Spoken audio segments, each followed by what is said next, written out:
Olá a todos! Preparem-se para um mergulho profundo, o Deep Dive no mundo das patentes. Isso aí. É um universo cheio de detalhes, né? Fascinantes e às vezes um tanto complexos. Nosso guia para essa expedição, digamos assim, é o módulo 5, Hum, um documento que, enfim, a gente vai usar bastante aqui para desvendar os segredos por trás dessa importante ferramenta de proteção à inovação. sem dúvida, as patentes são como um escudo para inventores, Verdade. protegendo suas criações e incentivando o desenvolvimento de novas tecnologias. É. Mas para usar esse escudo de forma eficiente, é preciso entender as regras, né, as nuances. É isso aí. E é por isso que a gente está aqui, para desmistificar esse mundo e trazer clareza sobre esses conceitos. Uhum. Tratamento nacional, prioridade, independência das patentes. Isso.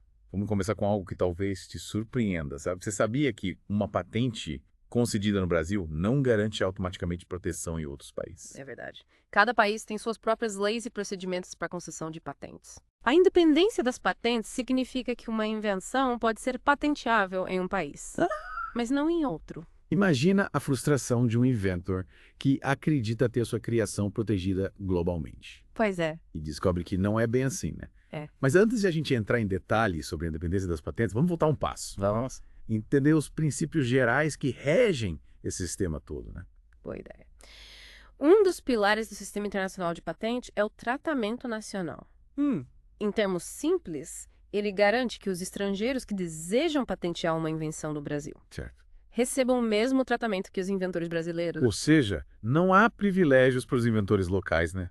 Isso. Todos competem em igualdade de condições. Exatamente. E esse princípio se aplica a todos os aspectos do processo de patenteamento, desde as taxas, procedimentos, até a duração da proteção. E como o tratamento da nação mais favorecida se relaciona com esse princípio? E parece que eles meio que caminham juntos, né? Com certeza. O tratamento da nação mais favorecida impede que um país como o Brasil Certo. conceda vantagens exclusivas a cidadãos de um país específico em detrimento dos demais.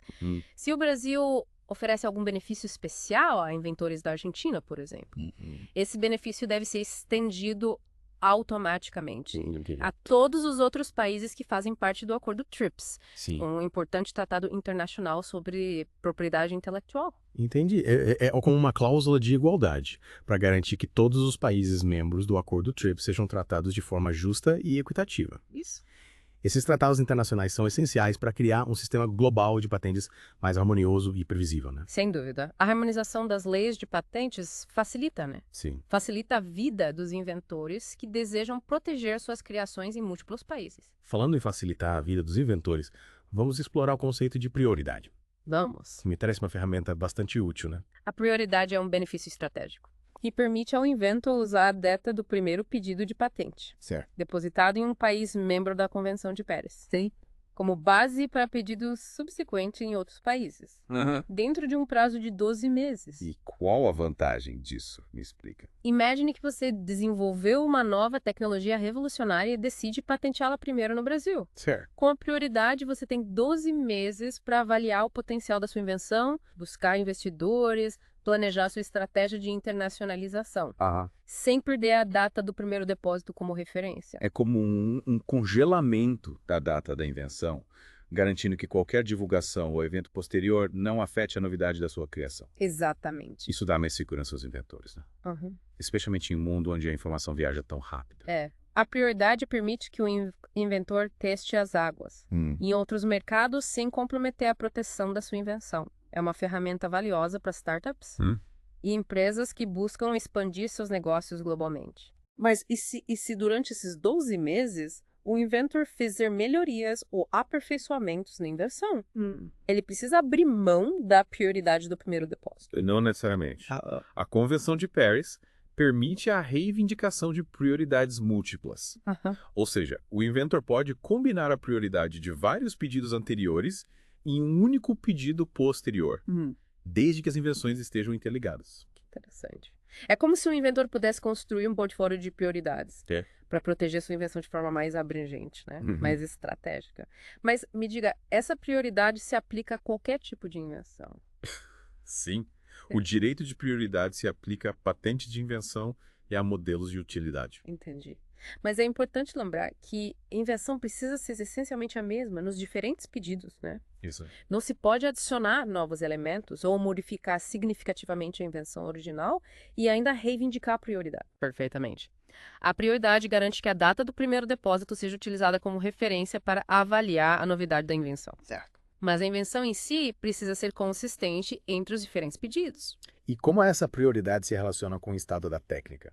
Afinal, a invenção precisa ser realmente nova para ser patenteável, certo? Com certeza. Para avaliar a novidade de uma invenção que reivindica prioridade, o estado da técnica, ou seja, tudo que já foi divulgado publicamente sobre a invenção, Sim. é considerado até a data do primeiro depósito.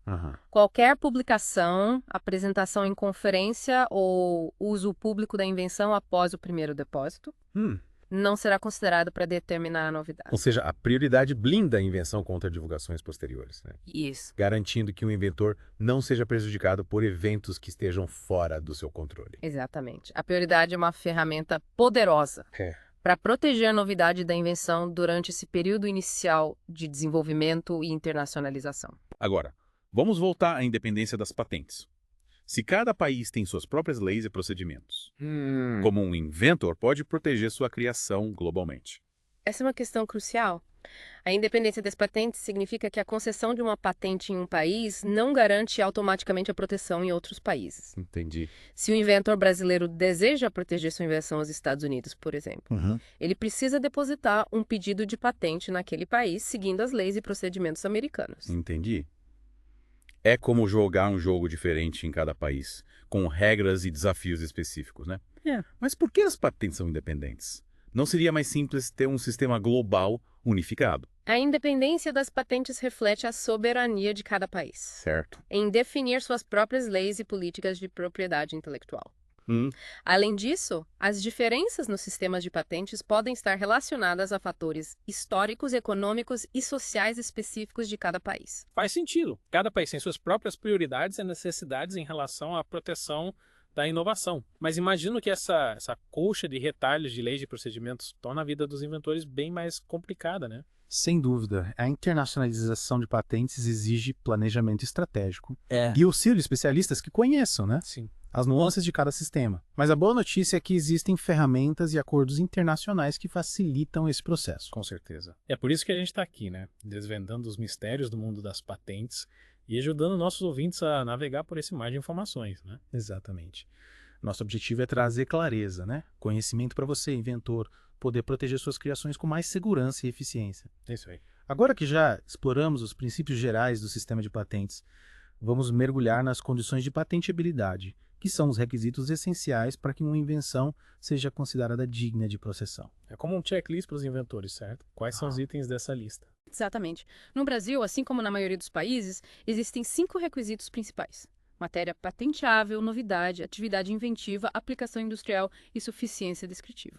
São muitos requisitos. Vamos analisar cada um deles com cuidado. Começando pela matéria patenteável, o que exatamente pode ser patenteado? A matéria patenteável define os tipos de criações que podem ser protegidas por patentes. Em geral, invenções em todas as áreas da tecnologia são elegíveis, desde que atendam aos demais requisitos. Mas existem algumas exceções importantes: descobertas científicas, teorias abstratas, métodos matemáticos, obras de arte e criações estéticas geralmente não se enquadram nessa categoria. Entendi. A patente se destina a proteger invenções com aplicação prática, não apenas ideias abstratas ou manifestações artísticas. Exatamente. A invenção precisa ter um caráter técnico e ser capaz de ser produzida ou utilizada industrialmente. Essa aplicação industrial precisa ser demonstrada de forma clara e convincente no pedido de patente. Mas como diferenciar uma invenção de uma simples descoberta? Por exemplo, a descoberta de uma nova planta na Amazônia seria patenteável. Ótima pergunta. A descoberta de uma nova planta, por si só, não seria patenteável, pois se trata de algo que já existe na natureza. Mas se um pesquisador desenvolver um novo método para extrair um composto medicinal dessa planta ou criar uma variedade geneticamente modificada com propriedades aprimoradas, aí sim, essa invenção poderia ser patenteada. Interessante. A patente protege a aplicação prática da descoberta, o desenvolvimento de algo novo a partir de algo que já existe. Perfeito. E essa aplicação prática precisa ser inovadora, o que nos leva ao segundo requisito, a novidade. A novidade.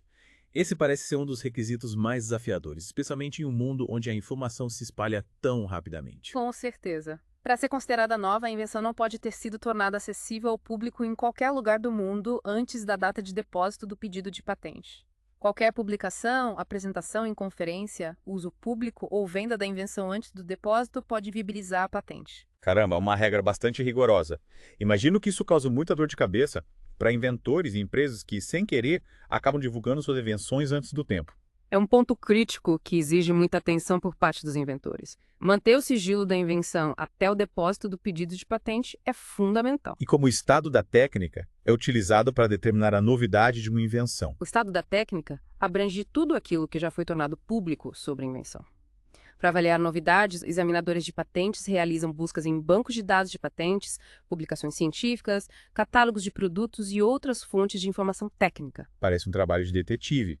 É preciso vasculhar todos os cantos do mundo em busca de qualquer informação que possa antecipar a invenção. Exatamente. E essa busca precisa ser completa e minuciosa, pois a validade da patente depende da comprovação de que a invenção não foi antecipada por nenhuma outra divulgação prévia. E se, por acaso, um inventor acabar revelando sua invenção antes de depositar o pedido de patente, existe alguma forma de contornar essa situação?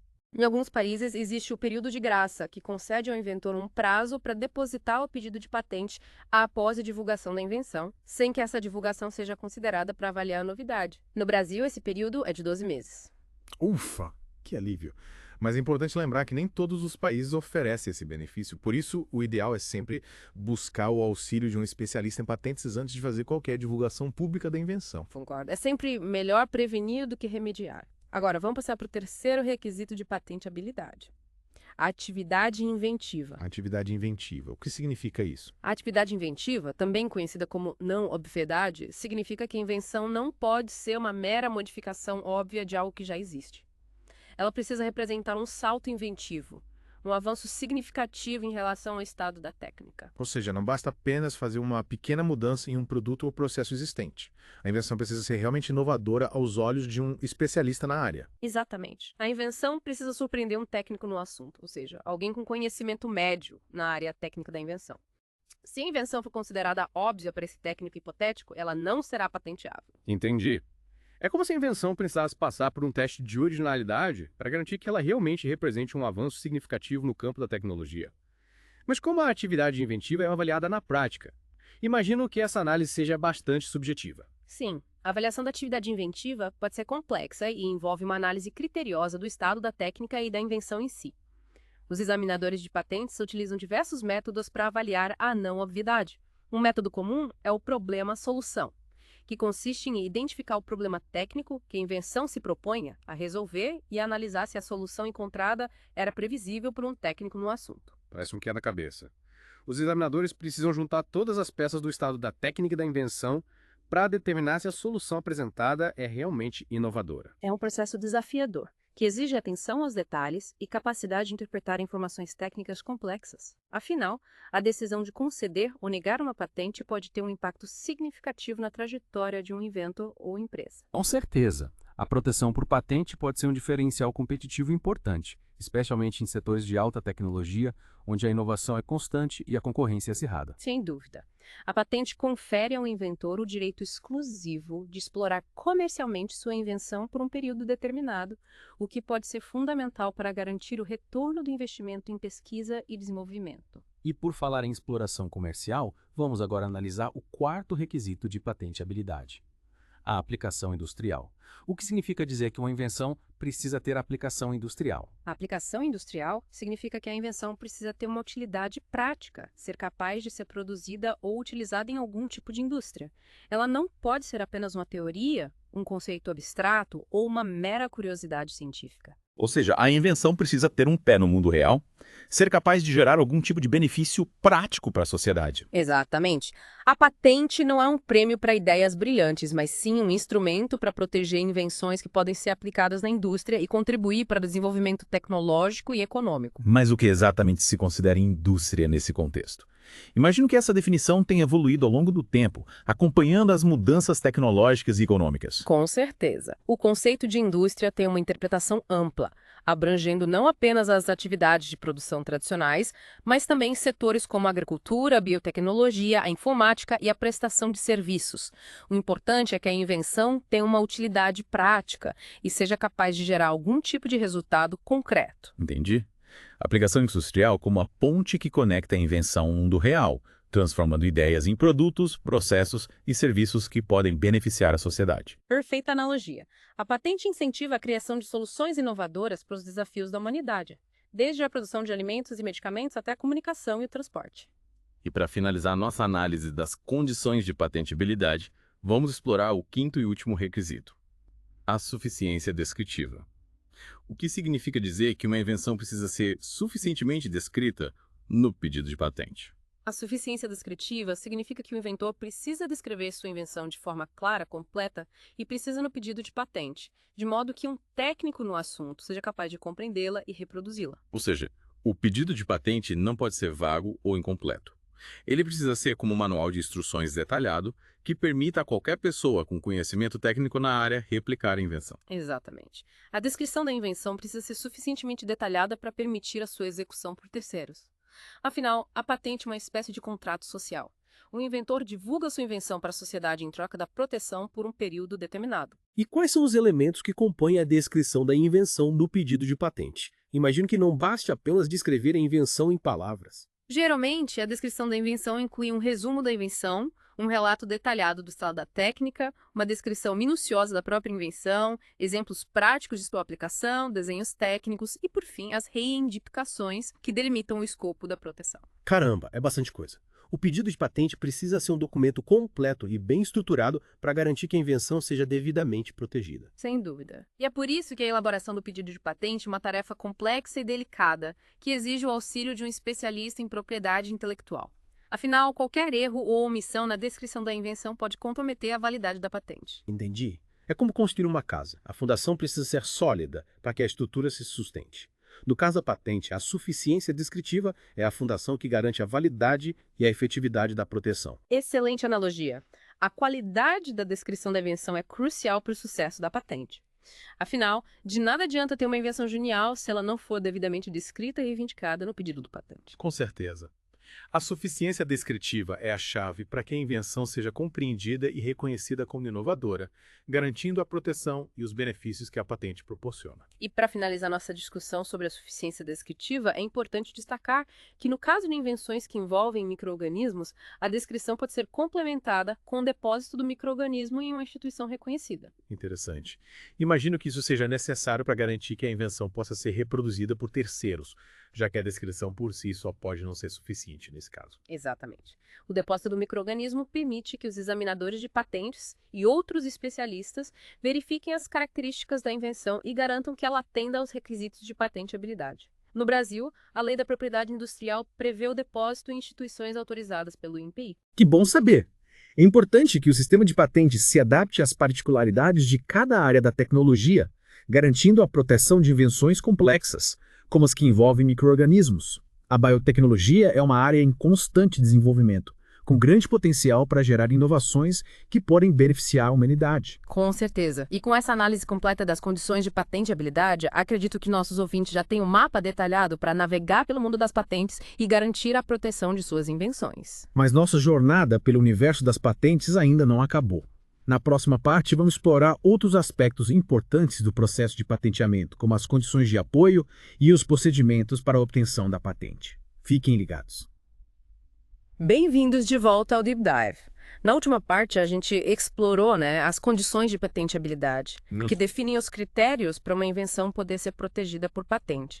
Agora, a gente vai mergulhar em outros aspectos importantes do processo, como as condições de apoio. Condições de apoio. Parece algo importante, né? O que exatamente esse termo significa? As condições de apoio garantem a solidez, e a clareza do processo de patenteamento. Elas se referem principalmente ao estado da técnica, à unidade de invenção e à estrutura e interpretação das reivindicações. Entendi. São como os pilares que sustentam a estrutura da patente, garantindo que a proteção seja concedida de forma justa e transparente. Vamos começar pelo estado da técnica. A gente já falou sobre ele em relação à novidade, mas qual a sua importância como condição de apoio? O estado da técnica é fundamental para garantir que a patente seja concedida apenas para invenções que realmente representem um avanço em relação ao conhecimento existente. Ele serve como base para avaliar a novidade, a atividade inventiva e a aplicação industrial da invenção. Além disso, o estado da técnica é essencial para delimitar o escopo da proteção conferida pela patente, ou seja, definir o que exatamente está sendo protegido. É como um mapa que guia os examinadores de patentes, né? Permitindo que avaliem a invenção de forma precisa e justa. Mas como a gente já viu, determinar o estado da técnica pode ser um desafio, já que a formação técnica está cada vez mais dispersa, né? Mais acessível. Com certeza, a era digital trouxe novos desafios para a busca e análise do estado da técnica. A informação está disponível em diversas plataformas e formatos, o que exige dos examinadores de patentes um esforço constante para se manterem atualizados e usarem as ferramentas de busca mais eficientes. E o estado da técnica em sigilo. Ou seja, as invenções que ainda não foram patenteadas ou divulgadas também impactam o processo de patenteamento. Sim, o estado da técnica em sigilo pode ser um problema, pois pode impedir que um inventor obtenha uma patente para uma invenção que ele acredita ser nova, mas que, na verdade, já foi desenvolvida por outra pessoa que ainda não a divulgou ou patenteou. Por isso é fundamental que os inventores façam uma busca completa, né? Minuciosa do estado da técnica antes de depositarem o pedido de patente, utilizando todas as ferramentas disponíveis, incluindo bancos de dados de patentes, publicações científicas e até mesmo contatos com especialistas na área. Ou seja, o inventor precisa ser proativo e investigar a fundo se a invenção dele é realmente nova. Agora, vamos falar sobre a unidade de invenção, como ela se encaixa nas condições de apoio. A unidade de invenção garante que o pedido de patente se refira a uma única invenção. Certo. Ou a um grupo de invenções interligadas por um único conceito inventivo. Essa regra existe para evitar que o pedido de patente se torne um saco de gatos, com diversas invenções distintas que dificultam o exame e a análise da patentabilidade. Faz sentido. É preciso manter o foco, né, para que cada invenção seja avaliada de forma justa e individualizada. E o que acontece se um pedido de patente contiver múltiplas invenções que não estejam interligadas? Nesse caso, o examinador pode exigir que o inventor divida o pedido em 2 ou mais pedidos separados, cada um se referindo a uma única invenção ou a um grupo de invenções interligadas. É como organizar uma gaveta. Cada invenção precisa ter seu próprio espaço para que o processo seja claro e eficiente. Agora, vamos para a última condição de apoio. A estrutura e interpretação das reivindicações. Qual a importância das reivindicações no processo de patenteamento? As reivindicações são o coração da patente.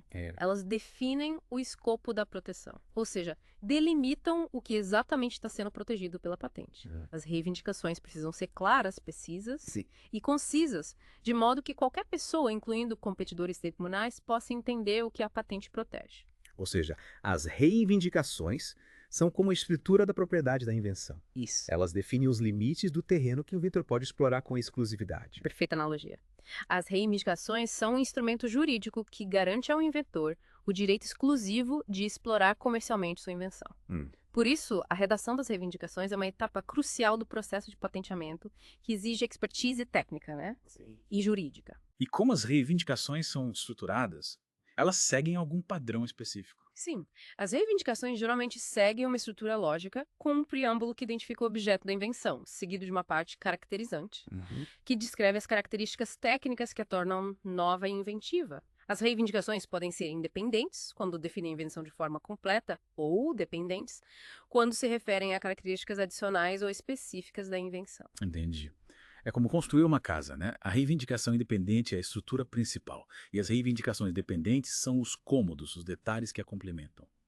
Mas, e a interpretação das reivindicações? Como ela pode impactar a validade e o escopo da proteção da patente? A interpretação das reivindicações é um ponto crítico em disputas judiciais sobre patente. Os tribunais precisam determinar o significado exato das reivindicações para avaliar se patente é válida. E se houve infração por parte de terceiros. Por isso, é fundamental que as reivindicações sejam redigidas de forma clara e inequívoca, evitando ambiguidades e interpretações divergentes. Ou seja, as reivindicações são o campo de batalha da disputa sobre patentes, né? É preciso garantir que elas sejam sólidas e bem defendidas para que a invenção seja efetivamente protegida. E com essa análise completa das condições de apoio, chegamos ao fim da nossa expedição pelo mundo das patentes. Espero que essa jornada tenha sido esclarecedora. As patentes são uma ferramenta poderosa para proteger a inovação e impulsionar o desenvolvimento tecnológico e econômico. Com certeza. E para quem deseja se aprofundar no tema, a gente recomenda a leitura do módulo 5 e a consulta a especialistas em propriedade intelectual. Afinal, o conhecimento é a chave para proteger suas invenções e garantir o sucesso no mercado global. E lembrem-se, A inovação é a força motriz do progresso e as patentes são o combustível que impulsiona a criação de novas tecnologias, produtos e serviços. Verdade. Que podem transformar o mundo. Obrigado por acompanhar o Deep Dive. Até a próxima.